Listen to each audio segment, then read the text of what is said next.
tunashukuru Mheshimiwa Raila kukuja kushikana na Mheshimiwa Ruto.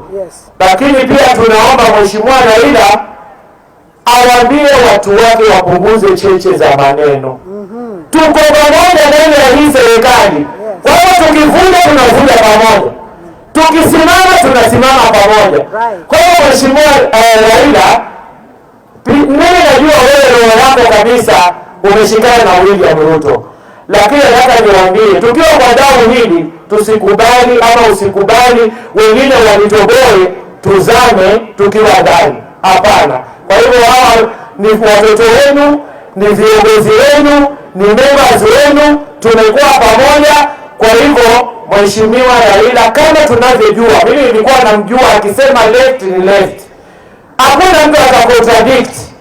Mbona sasa hivi mambo yanafanyika ndivyo sivyo? Hichi kisigno kinatuogopesha kiasi. Kwa hiyo mimi namuomba Mheshimiwa Raila, call your house to order, waambie ukweli wa maneno. Tuko ndani ya broad based government na hivi ndio tunaenda. Na kama vitu haziendi sawa, kaeni na Mheshimiwa Rais. Mwaseme hapa tunataka kufix hii na hii na hii. Kwa hivyo hilo mimi leo mbele ya Mungu nilisema wazi. Jamani, nilisema niseme initoke. Barikiweni sana. If broad-based has worked the way it has worked, that is the direction we want to take. And when they speak, when my brother Senator SIFUNA speaks, he speaks for himself. And we are in a democratic society. You are entitled to have your opinion. And your personal opinion is not the opinion of the rest of Kenyans. Because Kenyans want to be united as Kenyans. And that is the wish of everyone else who is in any leadership position. Mkiwa umetoka na kusema ya kwamba free education is no more, ama haitawezekana, hiyo sio communication wa Kenya wanataka kusikia katika serikali ya William Ruto.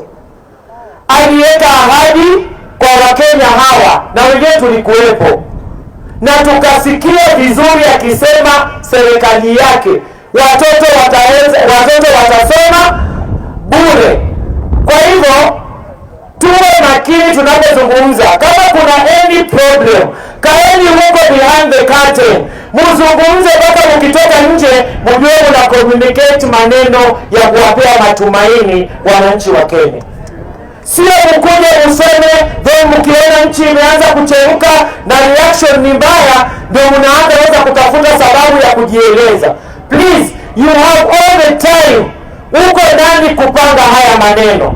Tunataka kuona rais wetu akifanya ile kazi ambayo Wakenya aliwaahidi inaenda smooth, kwa sababu nyinyi mawaziri mnamsaidia kufanya hivyo. Broad-based government ni government ya Wakenya wote.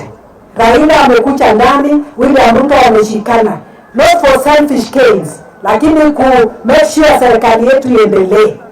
Kwa hivyo Mheshimiwa Raila, tunakushukuru. Vile umesema tutakaa na rais, tutamsaidia rais, tutasimama na yeye mpaka 2027. Na unajua 2027 ina end in December, sio Januari. Elections inafanywa in August. Hiyo ni kutuambia atakuwa na rais mpaka end of 27. Kwa hivyo tunasema asante, lakini nataka nimwambie huyu SIFUNA. Hiyo maneno unasema one term is your personal opinion. Iko kwa roho yako na umesema itoke. But hiyo sio opinion ya chama cha ODM. Na hii maneno nataka nikuambie, kaa chini na uchue the leader of ODM is Raila. Na Raila amesema ako na rais kwa under broad-based. Kwa hivyo SIFUNA, kaa na maneno yako. Sio ikutoke mara yote na everywhere.